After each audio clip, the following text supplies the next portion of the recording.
Hi everyone, welcome back to my channel. My name's Gretchen and today I am back with another Booker Prize Longlist review, and today we're going to be talking about This Strange Eventful History by Claire Messud. Now this is my first Claire Messud. This is an author that I have been wanting to get to for quite some time. She actually has a little bit of history with the Booker Prize as well. She was longlisted back in 2006 for a book called The Emperor's Children, which has been on my TBR forever. So when I knew that she had a new book out and I knew that I was trying to come up with my predictions for the long list, this was one of the ones that I was seriously considering, and I made sure to add it to my TBR in the lead up. So this was one of the books that I had read prior to the long list being announced. And I have always heard such great things about Messud's writing, and I really was excited about this one.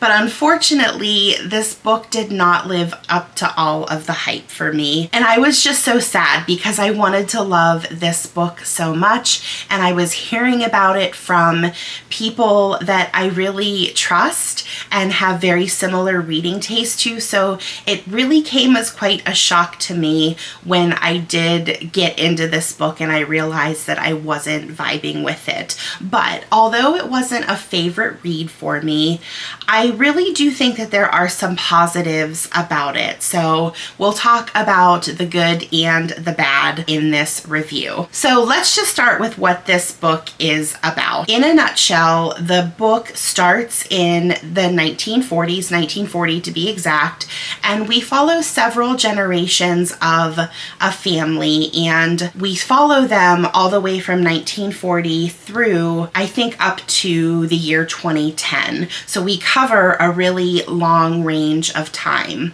And this book kicks off in the midst of World War II, where we meet one of our main characters. His name is Francois, and we meet his younger sister Denise and his mother as they are fleeing from Greece to Algeria. The reason they were in Greece was because their father was in the Navy and he was stationed in Salonika, and once the war started to heat up, he decided that it would be safer for his family to go back to their homeland in Algeria and stay with family. And their father, at the time that he was sending them off to or back to Algeria, he was not certain if he would really ever see them again.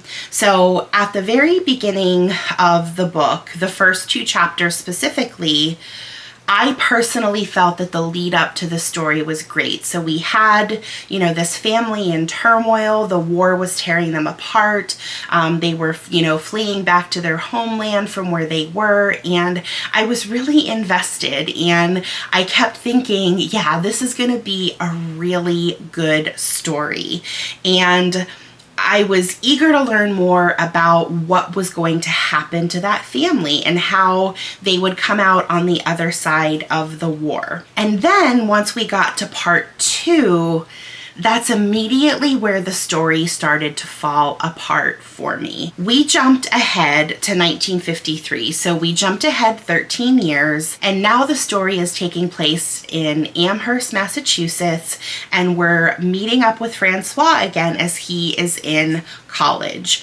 We have, as the reader, no idea how he got there, the events that led up to him going to university in the States, and we're then just also plunged in to this new narrative with this new group of characters. We have no idea who these people are, with little to no introduction, and a whole entire new storyline begins. And I kept thinking to myself, it's okay, we're gonna get to all of those details soon, and all of this is gonna be explained to us. But just when I was getting used to that new plot line in 1953, and we also had an additional plot line come back in, and we met up with Denise again, we then switched perspectives again. And I was left feeling the exact same way that I did when we did that first time jump from 1940 to 1953. And then once we got to part 3,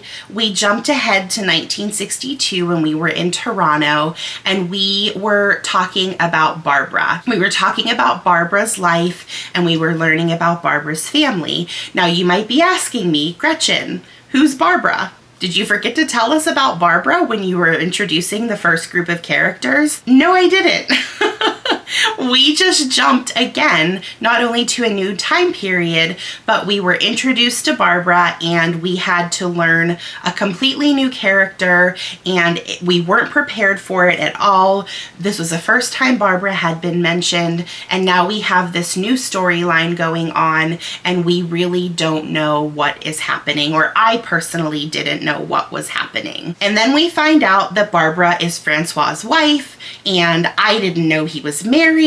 I don't know how they met or anything about them as a couple. And once again, how the hell did we get there? And then the other thing I kept thinking of is, all right, so now we have Barbara, but I still don't have any of my previous questions answered from the first 2 time jumps.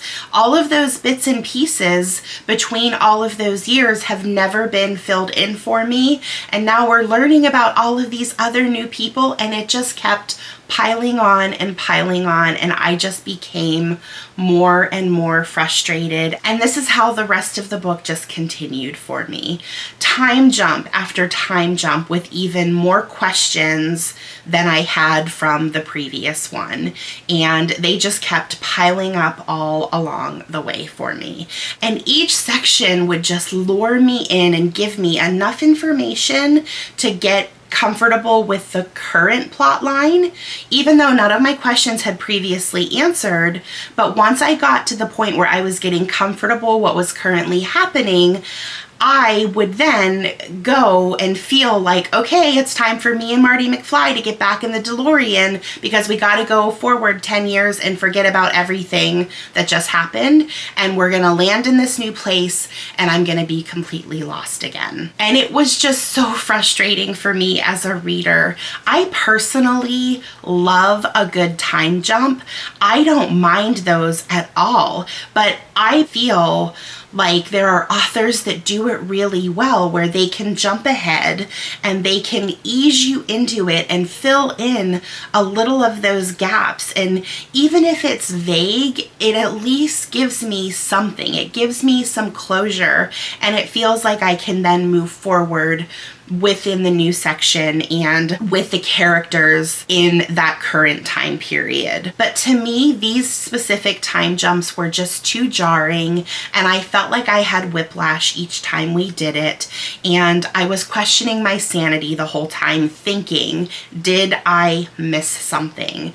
Why am I so lost? And am I ever going to get my initial questions answered from the very beginning? So much of my time with this book was spent going back and trying to find things that I missed, and the whole time wondering if I had missed things. And nope, she just didn't provide those things. And by the end of this book, I was just praying for it to be over. And that being said, that was my biggest disappointment of the book, because I can tell that she's a fantastic writer.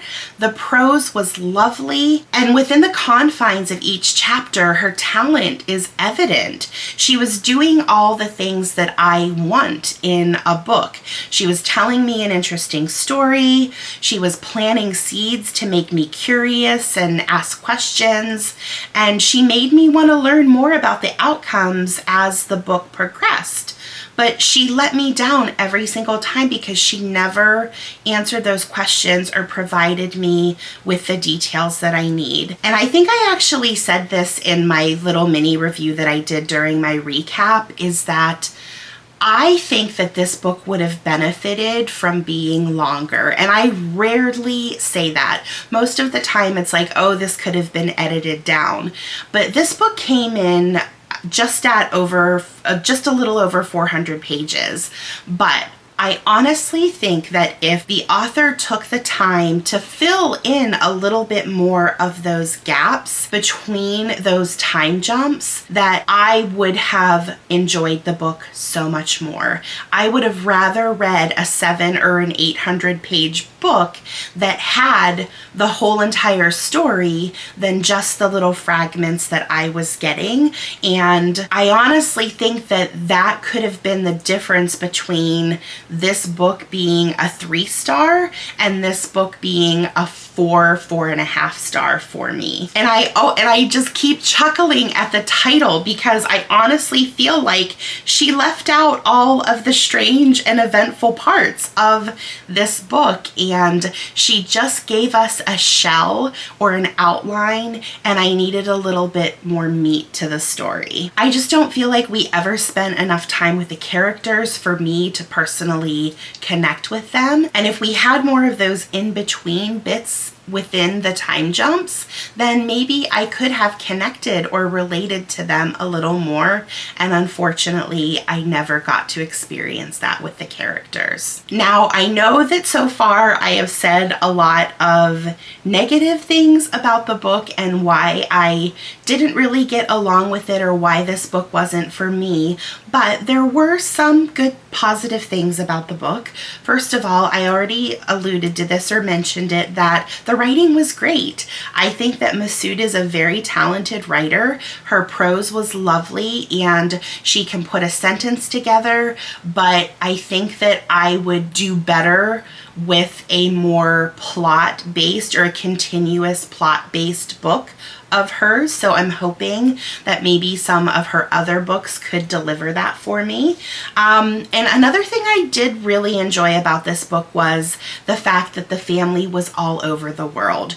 We got to follow them to so many different places, and I personally think that that was the most interesting part of the book and this family in general. They were very worldly and they got to experience so many different places. So that was fascinating. Oh, the book has a map. That's a positive. I love a good book with a map. There's a map here that shows all of the places that the family ended up over the years. So that's a positive. I also like that this book was based or inspired by Messud's own family, which does make me feel kind of guilty about some of my criticism, because maybe that's part of why she omitted some things. Maybe she left it up to the reader to fill in those gaps because she didn't feel comfortable sharing certain things with us. However, there is a very shocking and kind of icky reveal in the epilogue that makes me think she really wasn't afraid of spilling her family's tea. And if you know, you know. And if you know, you probably wish you didn't. It was not what I was expecting, and it was super weird, and it made me feel uncomfortable, and yeah, that information will haunt me, but it is what it is. So of the books I have read so far, this has definitely been the one that has been most disappointing for me, but it hasn't deterred me from trying more works by her. If any of you have read other books by Claire Messud, please let me know if there's a book of hers that you think that I would maybe get along better with. Like I said before, her writing seems like something that I could really get along with, but perhaps maybe if there's a book that doesn't change perspectives or doesn't have a lot of time jumps, that would be more fitting to me as a reader. And although this didn't work for me, I'm still enjoying my time with the Longlist overall. The reviews for the books that I've already finished are slowly getting filmed and edited, and they'll be coming out shortly. Just in case you're curious, my current read is Stoneyard Devotional, and I am slowly making it through the last couple books that I have yet to read from this year's Longlist, and I hope all of you are enjoying your time with the book so far, and until we read again, bye!